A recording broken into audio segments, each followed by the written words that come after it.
Aqueles que estão chegando, traga-os na tua paz, livra-os de todo mal, guarda no meio do trânsito. Ó Deus, e agora vamos ouvir a ministração da tua palavra. Ó Deus, usa o teu filho como tu tens usado, Senhor. Que os nossos corações estejam atentos à ministração da tua palavra. Em nome de Jesus Cristo. Amém. Amém. Glória a Deus.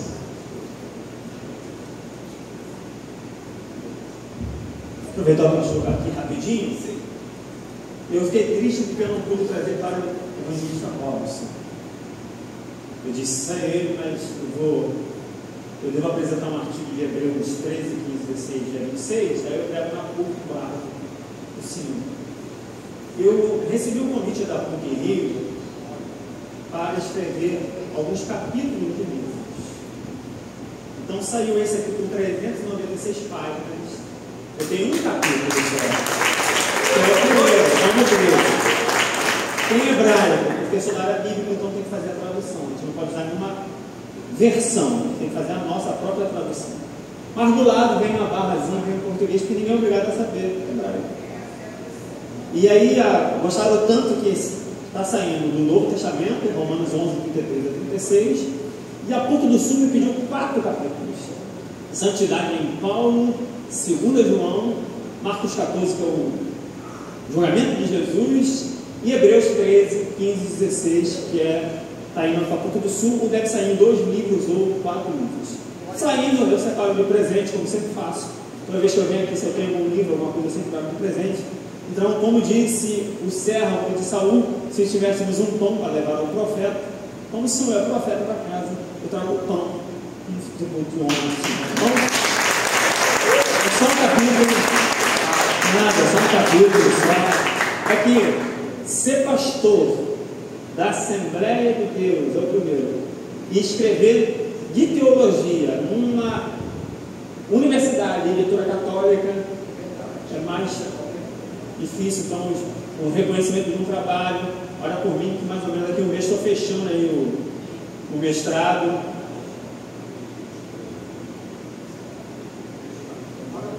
Obrigado. Se Deus quiser, eu estou fechando 6 meses antes. Estou fechando agora em outubro, novembro. E aí fica à disposição da PUC para fazer defesa. Aí eu passo o link. Você me viu apanhando lá? Faz parte. Com certeza o pode sentar, por favor. Com certeza vou apanhar. Não entendi o que você falou? É possível que tenha um pastor na banca. É possível. Eu vou pedir. Né? Eu vou pedir. Mas não quer dizer que eu seria atendido. Mas vamos ver o que Deus vai fazer. Aí, primeiro Salmo 13. E foi até que eu falei: quantos pastores você conhece que escrevem na PUC? É pouco, é difícil. Eu não tenho essa questão da briga teológica, minha área é bíblica. A minha área é tradução. Então, permitindo Deus, eu recebi o título de biblista. Ou seja, farei traduções, então a nossa área tem a tradução e a exegese. A diferença da área pastoral, que o pastoral vai trabalhar a questão doutrinária, sistemática, ou lá como eles chamam de dogmática. Então, a teologia tem vários. Sistemática pastoral, a minha que é bíblica, e a ponta da pirâmide, que é cientista bíblico, mas só fora do Brasil, para ser um cientista bíblico, você vai trabalhar os papiros. Então, vamos ver o que Deus vai fazer. Se Deus quiser, eu fecho esse ano e ingresso no doutorado, na mesma instituição, trabalhando, que é o meu tema, que é culto. Meu tema é culto. Minha área de pesquisa é adoração no Antigo Testamento. Então, devo continuar, mas eu devo mudar no meu texto de trabalho. Por hora, estou trabalhando o culto nos Salmos de Asaf. Então, você vai ver, vai ter oportunidade, vai ficar disponível online para baixar para as outras pessoas. Fica aí, então, a minha gratidão pelo convite. Sempre vem aqui, sempre muito bem tratado, bem recebido. Pastor César, a família, Claudinho, Pastor Cláudio. Já conheço uma longa data. Evangelista Felizardo, eu trago o seu livro, prometo. Eu só tinha um aí, seguindo a hierarquia. Poucas pessoas têm esse livro. Sério, poucas pessoas têm. O preço dele é R$ 98. Faz parte, irmão. É um livro acadêmico. É um livro acadêmico, é mais caro. É algo que Deus abriu essa porta para fazer diferença na área de tradução de bíblica. Então Deus oportunizou, é um motivo de me alegrar. Agora, falar de Paulo, irmão, Jesus, está orando por mim? Levanta a mão assim: Senhor, ajuda o teu servo. Difícil. Já peço perdão por algum erro de português que tinha passado na apostila. Estou na dinâmica de ficar o dia todo escrevendo, com certeza passou alguma coisa, mas fique em paz, não dá para morrer não, fique tranquilo. Mas falar de Paulo é difícil, é árduo, mas é gratificante. O que seria o Evangelho, o que seria o cristianismo sem Paulo? O que seria? Não seria. Seria apenas mais uma seita judaica que ia desaparecer com o tempo. Paulo, ele tem a visão correta de alcançar as nações. Jesus, no Evangelho de Mateus, nunca foi aos gentios. Lucas, ele vai. Em João, ele vai. Mas em Mateus, ele sempre vai dizer: ide as ovelhas perdidas da casa de Israel. Porque não era a missão de Jesus ir aos gentios, mas é a missão da igreja ir aos gentios. Porque no final de Mateus, Jesus disse: ide a todas as nações. Então é a missão da igreja. Se a igreja permanece com os 12 iniciais, ou depois com Matias, que ocupa então o lugar de Judas Iscariotes, penso eu, não ao Senhor, né? Digo eu, não ao Senhor, digo eu, é possível que Matias não deveria ter sido escolhido. Quem era para ser o 12º apóstolo, com certeza, é o apóstolo Paulo. Ele deveria ocupar, não naquela missão de estar ali em Jerusalém e falar aos judeus, apesar de Paulo falar aos judeus. Primeiro Paulo ia na sinagoga, depois ia aos gentios. Ele era de praxe, era do costume do apóstolo Paulo. Mas ele é a pessoa certa para levar o evangelho sem cultura judaica, sem a lei de Moisés. Você vai entender o decorrer da mensagem que eu disse sem a lei de Moisés. Não que sejamos antinomistas, fora de nós tal coisa, mas cumprimos a lei a partir não da tábua de pedra, mas do Espírito que vivifica a letra dos nossos corações. Na nossa introdução, por favor, falar do apóstolo Paulo é ter uma personalidade forte, distinta, mas um homem preparado para o momento ao qual Deus o levantou. É interessante que Atos 9, Ananias vê Paulo vê Ananias numa visão, e Deus chama Ananias e ele diz: Ananias, ele diz: eis-me aqui. E ele disse: tem um homem na rua direita, que na verdade não era direita, era torta, e um homem na rua direita chamado Saulo, e ele ora e te viu, me viu, mas ele mata, ele é ruim, vai lá que você tem que fazê-lo voltar a ver, porque a cegueira física de Paulo é a representação visível da cegueira espiritual que ele já tinha, de perseguir a igreja. Em Atos 9, 5, mais ou menos, salvo engano, vai dizer, ele pergunta: quem és tu? Ele disse: eu sou Jesus Nazareno, a quem tu persegues. Não, volta lá, desculpa, volta lá, não faça isso não, só na introdução, deixa eu sair da introdução. A quem tu persegues, difícil coisa é lutar ou chutar o aguilhão. O aguilhão é algo pontiagudo, que se o animal chutasse, ele furava os pés, era tipo um ferrão de aço, de ferro, de ferro. Como se Paulo fosse um animal que chutasse e se machucaria. Só que Ananias ora por Saulo, Saulo volta a ver. Ao decorrer do texto, Saulo fica por dia com os irmãos de Damasco, e Ananias batiza a Saulo. Deus não mandou Ananias batizar a Saulo. Deus mandou Ananias orar para que Saulo voltasse a ver. Afinal de contas, Deus não precisa dar novamente uma ordem de fazer antes. Se Deus já falou para fazer, faça. Esse é o momento de orar para Saulo voltar a ver, ele chama irmão Saulo. Se é irmão, só pode ser irmão se for batizado. E aí vem a grande questão: será que temos cumprido aquilo que Deus nos chamou para fazer? Deus não vai dar novamente uma ordem que já deu. Cumpra as ordens, cumpra a missão que Deus te deu.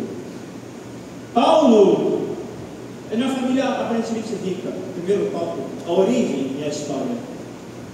Uma família aparentemente rica e que tinha condições de enviá-lo a soldar só mais um toque, por favor, para aparecer um defeito especial. Isso, Tarso. Uma família basicamente rica e que tinha condições de enviá-lo a Jerusalém para estudar. Só que, se você souber um pouquinho de história, depois do triunvirato romano, que não deu certo, Cleópatra vai, nesse interim, subir o rio e chegar em Tarso, junto com Marco Antônio. E a população de Tarso oferece dinheiro e ajuda a Júlio César. Com isso a imagem de Júlio César aí, e aquele parece um arco, que é o portão de Cleópatra. Supõe-se que ela passou por aí, apesar que outro dizem que pode ser do período bizantino. E Júlio César, quando vence Marco Antônio, disse: todos os cidadãos de Tarso, estou falando de 33 a.C., mais ou menos, são cidadãos romanos. Então é possível que aí o avô de Saulo tenha recebido a cidadania, já que quando ele é preso em Atos 21, ele vai dizer: é lícito açoitar um cidadão romano sem ser condenado? Aí o soldado diz: eu comprei. Paulo disse: eu sou de nascimento. Ou seja, é possível que nesse período, 33 anos, 33, Paulo tem mais ou menos a idade de Cristo, diferença de 5 anos, mais ou menos, ou 6, porque tem o ano 0, que dá sempre um problema de contagem. Então, mais ou menos, quando Jesus morre é 33, Paulo tem 35, 36, ou 38, você tem uma diferença de mais ou para menos. Consequentemente, você pega 33 antes, 33 depois, então tem que ter sido o avô e não o pai. Tudo bem que a gente tinha uma profissão, que todo judeu ensinava a profissão, mas aí ele já nasce com uma cidadania. É como se todo mundo fosse para os Estados Unidos hoje, ou seja, o green card, a cidadania norte-americana, ou seja, os senhores do mundo, o Império Romano. Mas por que ele recebeu essa cidadania? Como cidadão romano poderia viajar e fazer viagens missionárias sem muito problema. Era apresentar suas credenciais e ter livre acesso a todo o Império Romano. Certas vezes pensamos no que acontece em nossa vida, mas Deus vai preparando oportunidades que muitas das vezes nós nem pensamos, mas são para um outro momento da nossa história, para um outro momento da nossa trajetória. Deus prepara oportunidades para isso. E o apóstolo Paulo, então, recebe a partir disso a cidadania. Mas lembrando que Tarso não é uma cidade qualquer. Ele vai estudar em Jerusalém, ele era fariseu, hebreu de hebreus, quando vai precisar defender o seu ministério em 2 Coríntios, que basicamente toda a carta ele vai defender o seu ministério, mas também defende nos primeiros capítulos, pelo menos 1 a 3 de Gálatas, que ele defende o seu ministério. Paulo diz: eu sou hebreu de hebreus, segundo a lei, fariseu. Eu fui mais zeloso do que todos, eu fui mais do que todos, eu excedi a todos em conhecimento e em zelo, eu era superior a eles. Mas o mesmo Paulo que disse isso vai dizer: todas as coisas que tinha reputei por excremento para que pudesse ganhar a Cristo. É a palavra que nós grego. Tarso tinha uma escola de filosofia, você pode ver aí a foto de Zênon de Tarso, Antipater, Zênon, homens que trabalhavam a ética e trabalhavam as virtudes por meio da filosofia. Dizem: a filosofia me dá a disciplina e eu posso desenvolver as virtudes e por meio das virtudes alcançar a felicidade. Paulo trabalha virtudes? Trabalha.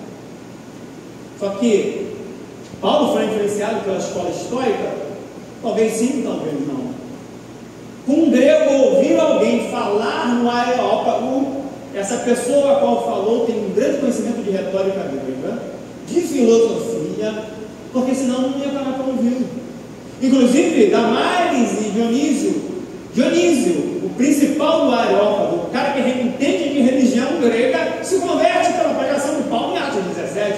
Paulo tinha conhecimento acadêmico. Então vamos parar de pensar que você precisa ser ignorante para servir a Deus. Você pode servir a Deus com o seu nível universitário. Deus vai usar o seu nível.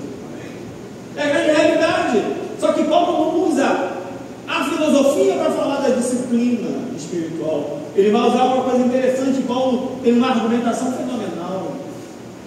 Em Gálatas, não vou me aprofundar que o outro pastor vai falar do assunto, das cartas, mas em Gálatas Paulo vai trabalhar a questão da lei. Ó, insensatos Gálatas, o que fascinou, o que enfeitiçou vocês a largar o evangelho pela lei de volta? Mas Paulo é antinomista? Não. Está dizendo, não adianta eu ser legalista, mas então como que eu posso servir a um Deus, mas não tem uma lei? Paulo vai dizer, é simples. Paulo cria sua argumentação a partir da Tanar, todo o Antigo Testamento, dividido em 3, Torá, escritos e profetas. Paulo, quando defende a justificação pela fé, ele vai usar Gênesis 15:6. Creu Abraão e foi imputado por justiça.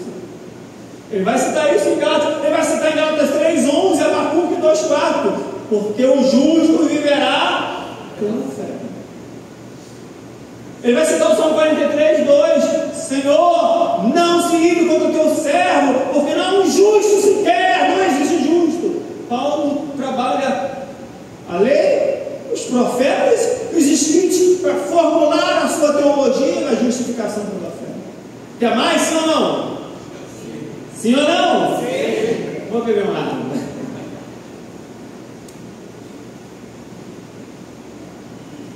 Quando entendemos que um livro trabalha uma ênfase, e precisamos entender as ênfases que os livros trazem, começamos a perceber o que o autor quis dizer a partir das ênfases. Abacuque, qual é a ênfase de Abacuque? Relembrando, Abacuque, ele profetiza em 608. 606 foi a primeira invasão da Nabucodonosor. A ênfase de Abacuque é fé. O justo viverá. Romanos 1:17. De fé em fé, porque o justo. A ênfase de Romanos é justiça.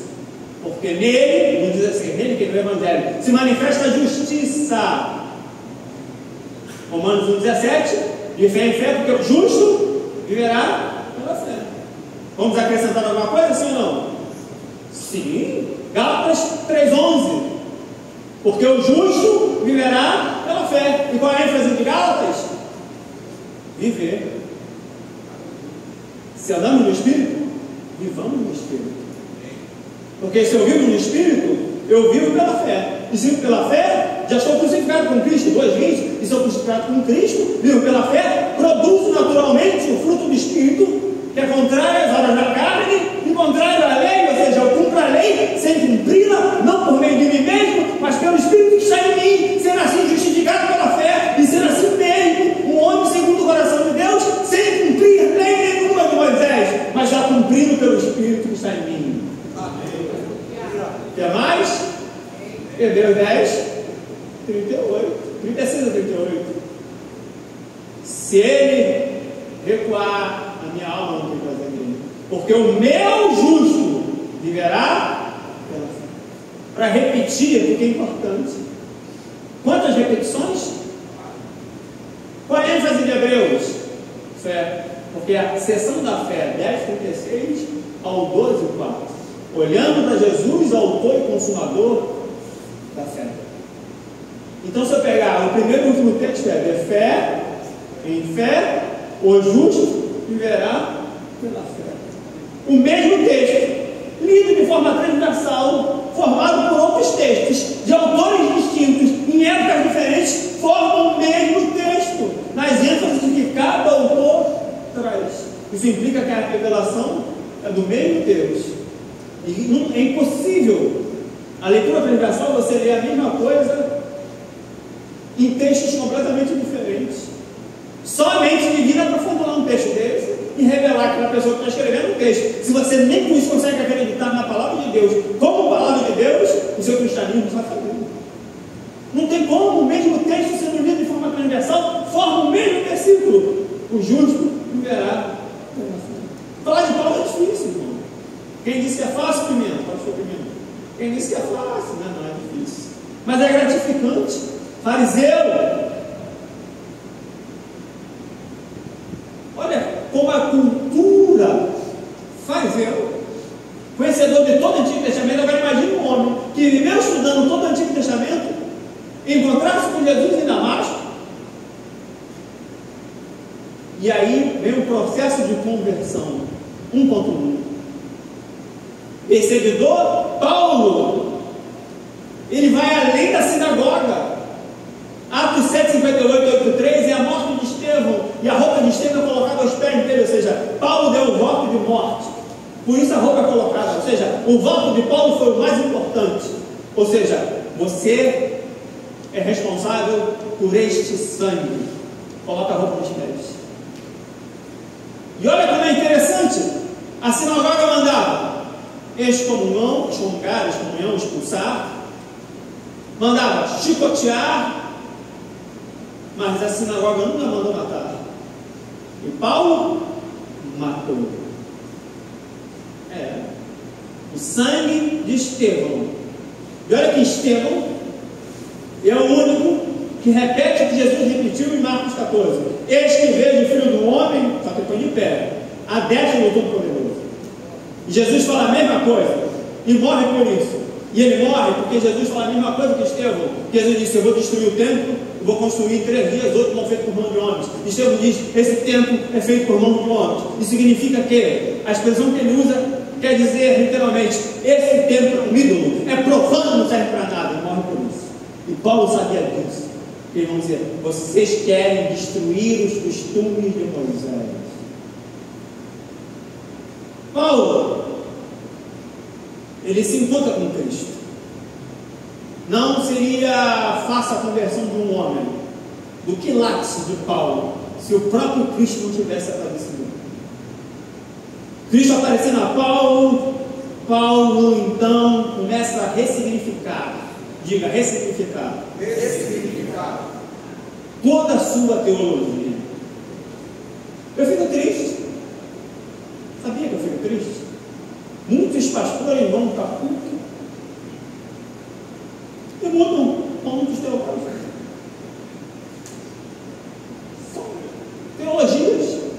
Você esposa ou não? Você não é obrigado a esposar de todas as teologias.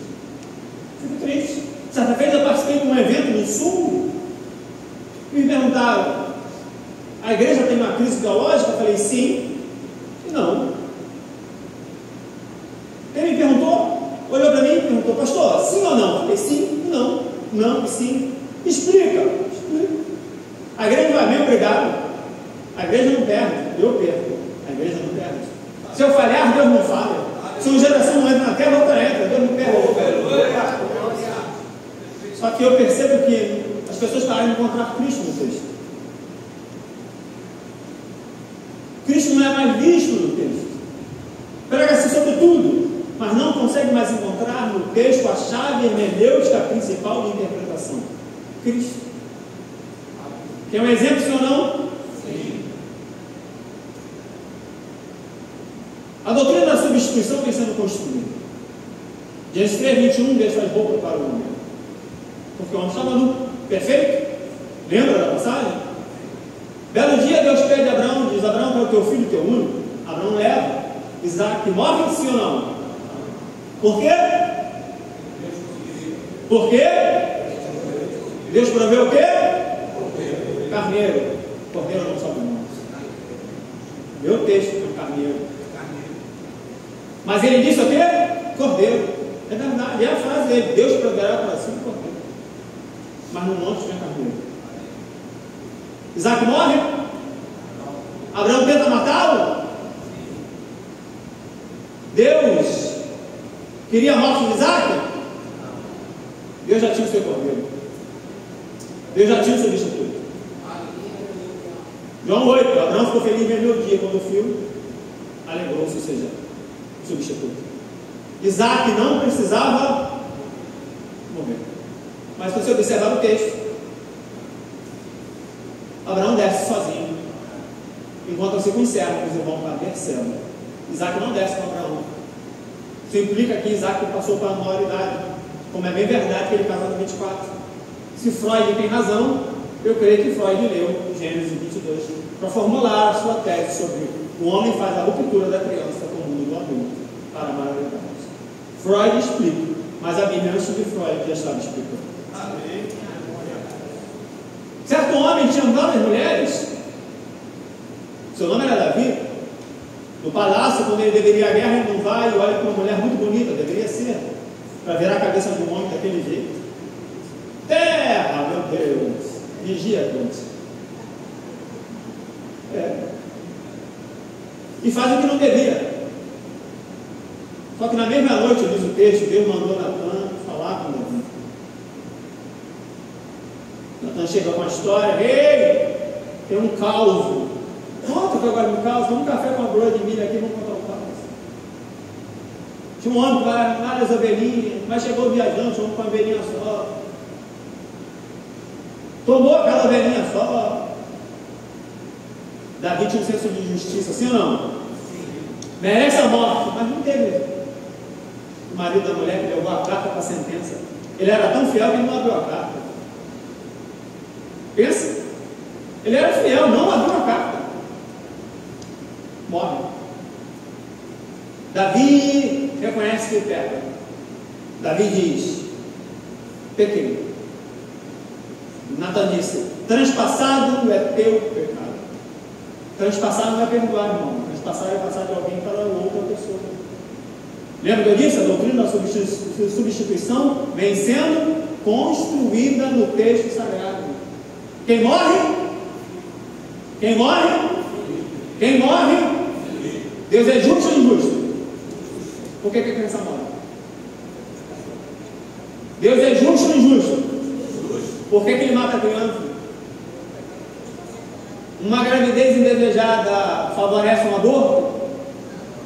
Então você está me dizendo para mim que Deus é injusto. Deus é justo ou injusto? Justo. Você merece morrer, você merece o inferno, você merece tudo que não presta, mas Ele morreu no teu lugar. Cristo é o bebê, Cristo é o inocente que morre pelo culpado. Um dos títulos de Cristo no Novo Testamento é filho de Davi. Filho de Abraão morre? Morre? Filho de Davi? Tem. Paulo começa então a ressignificar toda a teologia do Antigo Testamento e buscar encontrar em todas as partes que compõem Cristo.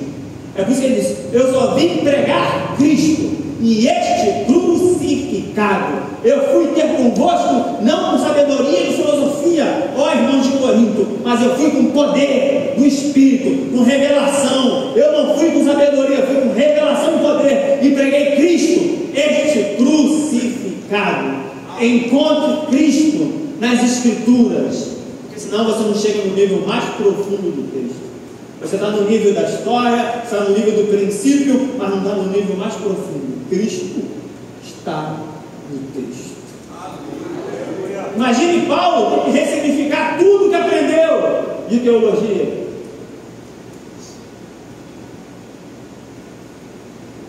30 anos estudando, irmão, e depois mudar toda a sua teologia. Paulo se converte, muda de nome. Saulo vem de Saul, passa a ser Paulo, pequeno. E a partir disso, vai para um momento recluso. A Arábia, no texto de Gálatas, é a Arábia Petra, ou seja, Petra, que é perto de Damasco. Depois vai para Damasco. Barnabé é um grande homem. Quem é Paulo sem Barnabé? Vai buscá-lo, dá uma oportunidade. Você só precisa de uma oportunidade, é verdade. E aí Paulo vai para Antioquia da Síria. Atos 13, fica lá. Não ficou em Jerusalém. Se reclusou 3 anos, 14 anos depois que ele volta. Às vezes é preciso você sair um pouco de cima. Geralmente, quando Deus quer te dar alguma coisa, Ele coloca em você primeiro o desejo de ter aquilo, mas não te dá primeiro aquilo. Ele primeiro te dá o desejo, para que você deseje ardentemente aquilo, para que depois Ele possa te dar, para que você possa usar aquilo que Ele te deu. Paulo começa a entender que ele não é nada. Não vivo mais eu, mas Cristo vive em mim. Paulo começa a entender que, como diz em 2 Coríntios, temos esse tesouro em vaso de barro para que a glória seja de Deus, não nossa. Paulo então se coloca no seu devido lugar, servo de Cristo, escravo de Cristo. E a partir da Antioquia da Síria, começa as viagens missionárias. Antioquia da Síria, Seleucida, Chipre, Salamina, sul da Galácia, Atos 13, 14, 25. Antioquia, ele ia e voltava, viajava e voltava. Paulo não ficou onde estavam os apóstolos. Paulo foi onde ninguém foi. Ah, vocês vão pregando aqui?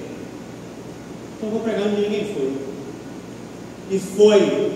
Mas não só abrir igrejas, mas como visitava e enviava cartas pelos problemas que a igreja tinha.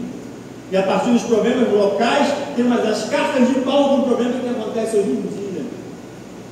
Paulo começa então a viajar. Vai ter que ir em Jerusalém explicar por que escreveu Gálatas, que a primeira carta de Paulo é 1 Tessalonicenses. A segunda carta de Paulo é Gálatas, a terceira é Romanos. Vai ter que explicar por que escreveu.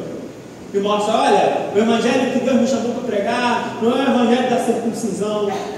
O evangelho que Deus me chamou para pregar não é o evangelho da lei. Vocês podem ficar com isso. O evangelho que Deus me chamou para pregar é o evangelho da incircuncisão. É o evangelho de Cristo. Você não precisa levar a cultura judaica. Você não precisa se judaizar. Você precisa simplesmente aceitar Cristo como seu Salvador. Aleluia, aleluia. É só isso. Você não precisa virar judeu para depois de judeu virar cristão. Você precisa virar cristão. Foi isso que Paulo brigou. Isso que Paulo falava contra a questão. Não que Paulo é contra a lei do Moisés, não. Tem o seu valor. Mas seja sincero. Para que existe lei? Porque tem alguém que quebra a lei. Alguém faz uma coisa errada e crima a lei porque faz coisa errada. A lei não vai justificar você. Ela vai dizer que você é pecador e merece a morte. Quer ver como é que você sabe? A alma que pecar esta...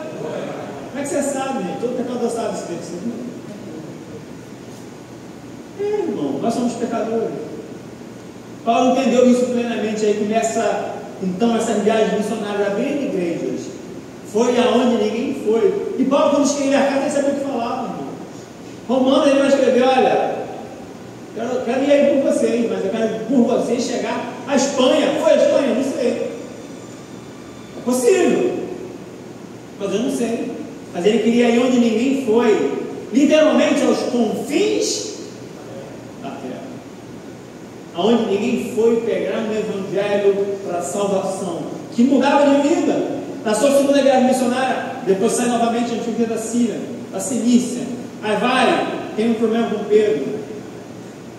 Atos 15 ele está lá, mas Gálatas 2, 11, 14 ele vai dizer: eu briguei com Pedro, eu repreendi Pedro na cara porque estava sendo falso, porque ele comia com os gentios, ele comparava com os gentios, mas quando chegava o pessoal de Jerusalém, ele virava casaco e ficava só com eles.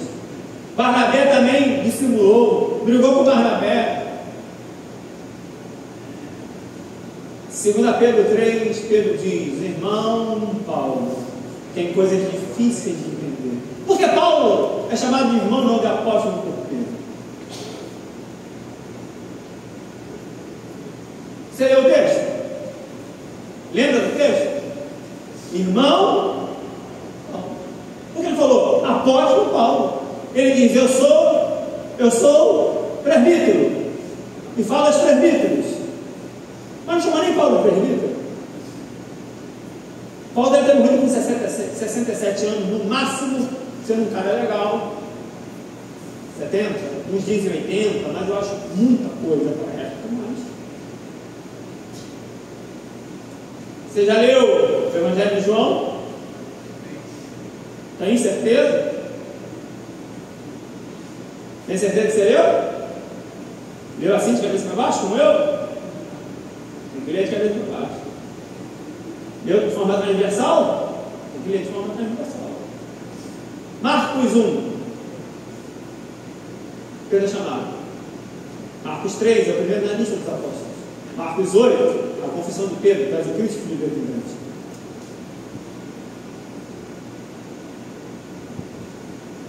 Marcos 1, Pedro é chamado. Marcos 3 é o primeiro da lista. Marcos 8, a confissão. Marcos 14, Marcos 14, Pedro traiu. Marcos 1, Pedro é o primeiro. Marcos 3, Pedro é o primeiro. Marcos 8, Pedro é o primeiro. Marcos 14, Pedro é o segundo. Mas o anjo diz, no 15, dizei aos seus irmãos e a Pedro, que eu vou diante deles para a Galileia. Pedro tem um papel de importância? Tem. Atos de 1 a 9, 11, Pedro está lá. Proeminência. Depois é Paulo. Já leu João? Sim ou não? Quem é um discípulo amado? Tradição. Não dá a dizer que é ele. Foi tradição. Às vezes estamos mais presos às tradições do que o texto em si, onde deveríamos ler o texto do que viver pela tradição recebida dos pais da Bíblia. Qualquer um pode ser discípulo amado, não tem nome. Para tirar o nome de alguém da Bíblia, porque a pessoa não vale nada, porque quer ocultar alguma coisa para que qualquer pessoa possa ocupar aquele lugar na Bíblia. Quer um discípulo amado? Você. Discípulo amado para na porta do sepulcro e diz, creu. Pedro entra, olha e diz assim, quem vai roubar um pouco e deixar o pano? Diz, creu. Discípulo amado não precisa entrar, ele creu. É aquele que está lá toda hora, está na cruz, é o que está perto, é o que faz, é o que não abandona, é o que está, é o que ama, é o que se reclina ao peito de Jesus, é o que está perto, é o que está ali sempre. O Evangelho de João vai quebrar conceitos errados. Primeiro, João Batista não é Messias, é por isso que no Evangelho de João, João Batista é só João, é só você ler. Veio um homem enviado por Deus, cujo nome é João, isso nem é Batista. Então João vai quebrando os conceitos errados acerca dos personagens, inclusive Pedro. Tudo bem, no 21 ele pesca, ele ajuda, mas quem vai botar uma roupa para se molhar na água? Não tem lógica, tem as coisas que não tem lógica. Jesus fala, apacenta as ovelhas, é verdade. Mas não é só Pedro, é o discípulo amado. Qualquer um, inclusive eu e você. Toma lá da cá, irmão. Se Pedro não reconhece Paulo, conjectura, na sua segunda carta, tem gente também que não reconhecer. Porque conheça as pessoas, para que as pessoas também possam reconhecer e reconhecer. Paulo tem que brigar pelo seu ministério, por causa disso várias vezes, não era reconhecido. E ele se converte. E essa conversão muda o mundo. Paulo era tão amável em relação àquilo que Deus fez por ele, que ele usa metáforas. Gálatas 4,19. Gálatas, eu sinto dores de parto novamente por vocês.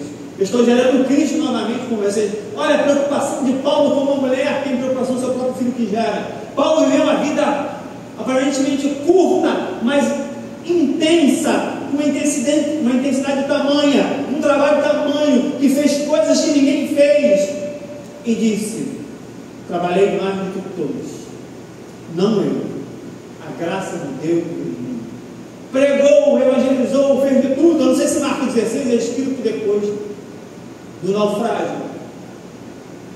Quando Paulo tem um naufrágio, capítulo 27 a 28, 26, 27 a 28, de Atos, a víbora morre na mão de Paulo, correto? Ele faz assim, joga no fogo, sim ou não? Marcos conviveu com Paulo. É possível que isso tenha influenciado Marcos a escrever, pegando nas serpentes, não para coisa mortífera, não para dano. É possível. A convivência, se aconteceu com ele, acontece com qualquer um que crê. Ou seja, é possível que a vida de Paulo tenha influenciado o Evangelho de Marcos também, e outros textos como de João e etc. Já foi comprovado historicamente na universidade. Toda a parte histórica do Evangelho de João vem de Lucas. E quem escreveu o Evangelho de Lucas? O médico amado que andava com quem? 13 cartas. Uma se debate, Hebreus, mas outras partes são influenciadas pelo apóstolo Paulo. Quem sabe Deus vai levantar um novo Paulo nesse tempo, para influenciar a sociedade de outros lugares. Paulo se converte. É encontrado por Cristo, é parado, de outra forma não se converteria. Mas se convertendo, Paulo passa a ser o principal defensor do Evangelho. O Evangelho, que por muitas das vezes é considerado para os outros como blasfemo, mal visto pelos de Jerusalém, e suspeita pelos próprios judeus, mas faz parte, irmão. Nem sempre você vai compreender o que Deus quer na sua vida. Nem Paulo compreendia. Ele falava: eu só sei o que o Espírito me revela. Prisões, açoites e problemas de cidade em cidade. Hoje ninguém quer viver um pouco de sofrimento. É chato, né? O triunfalismo vence. É bom pregar de vitória, mas a vida cristã é necessário passar também por alguns problemas. E fique tranquilo, você vai passar por alguns problemas. Mas se você não passar, você vai subir, sim ou não? Vai. Todo mundo sobe, mas os movimentos sempre funcionam. Subida e descida. Diga, subida e descida. Paulo vai dizer: conheço um homem, se no corpo não sei, se fala no corpo não sei, mais que há 14 anos. Gálatas, ele vai falar, 14 anos subiu em Jerusalém. 14 anos. Subiu ao terceiro céu, ouviu coisas que ninguém poderia ouvir. Mas quando desceu, o que aconteceu? Foi-lhe dado um espinho na carne. Quer subir? Quer crescer? Quer chegar onde ninguém chegou? Sim ou não? Prepare-se para descer. Prepare-se para um espinho. Fique tranquilo, Deus vai tratar com você, porque Ele conhece a sua estrutura. Paulo é colérico. Todos os coléricos têm tendência a ser soberbo. E ele vai dizer: para que eu não ficasse soberbo pela excelência das revelações, foi-me dado um espinho na carne. Deus trata com a gente, irmão, fica tranquilo. Deus trata contigo, fica tranquilo. Foi-lhe dado um espinho na carne. Está com espinho? Fica tranquilo, irmão. A graça também te basta. Ele vai orar: Senhor, a minha graça.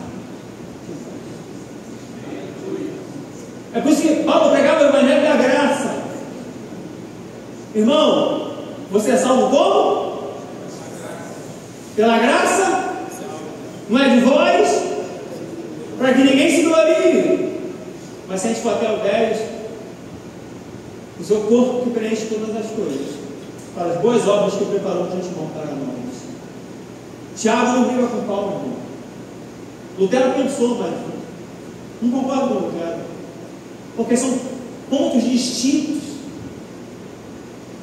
Tiago só está dizendo: a fé sem obras é morta. A fé que é fé precisa produzir uma coisa. Vai usar o mesmo exemplo de Paulo para a justificação pela fé. Abraão. Só que são pontos distintos na mesma questão.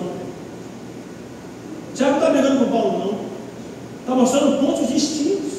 Só que para a fé ser fé sem obras e sem a fé morta, é porque o amor esfriou. Porque pelo amor esfriando,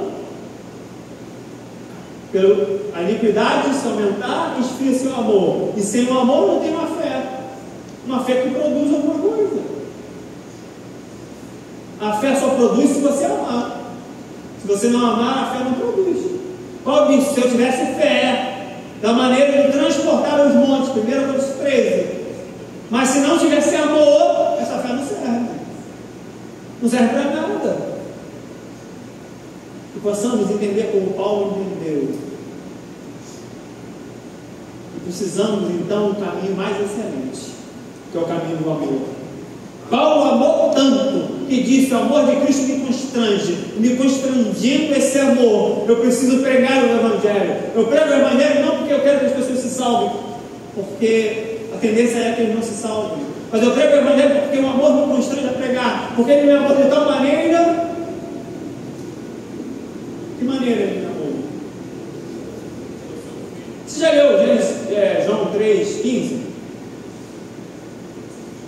3,16 você conhece, ou não? Se você não conhecer, você tem que voltar para a escola dominical, gente. Basta das ovelhas de Jesus.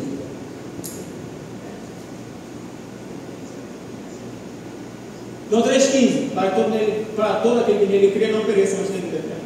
João 3,16: porque Deus amou o mundo de tal maneira que deu seu Filho unigênito para todo aquele que nele crê não pereça, mas tenha vida eterna.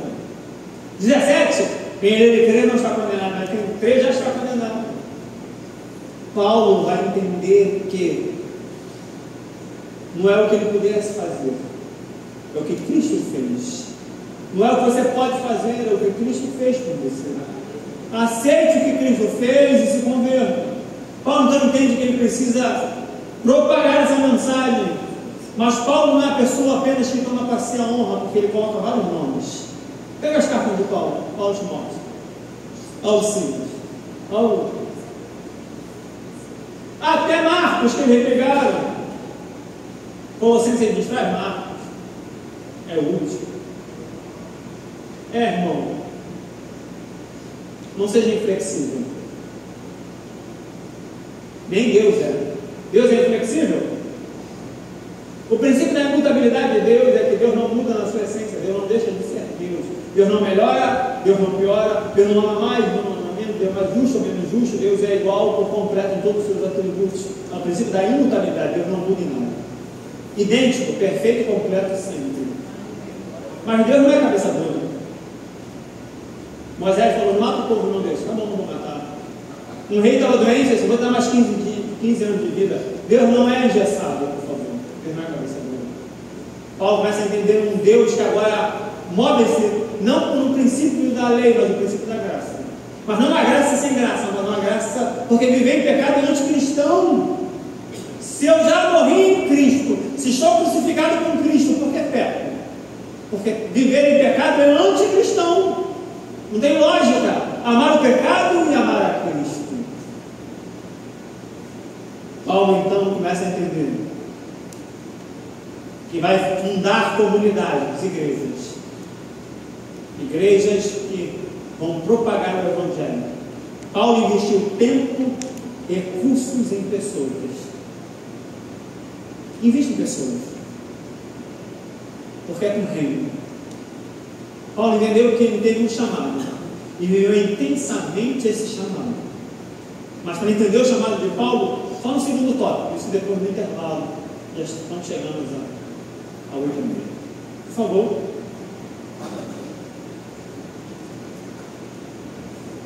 Vamos lá, pausa, 8h30 é isso? Ah, é isso? É horário? Então, vamos fazer intervalo, por favor. Aplauda a Deus pelo nosso pastor, irmãos. Amém? Pastor Cláudio sempre fala aqui, né? Nós temos aqui aquele sempre arroz e feijão que sustenta, né? Que é sempre bom ter toda semana. Você pode botar um bife, você pode botar algo diferente, mas arroz e feijão é que sustenta, né? E hoje está com um complemento aqui, um filé, uma costela hoje, ao molho barbecue. Que maravilha. Obrigado, pastor. Irmãos, nós vamos um pequeno intervalo, bom, de 10 minutinhos, tá bom? Deixa eu fazer uma pergunta antes de você ir. Todos estão com o seu crachá? Tem um númerozinho atrás? Tem? Segura ele, não perde. Daqui a pouquinho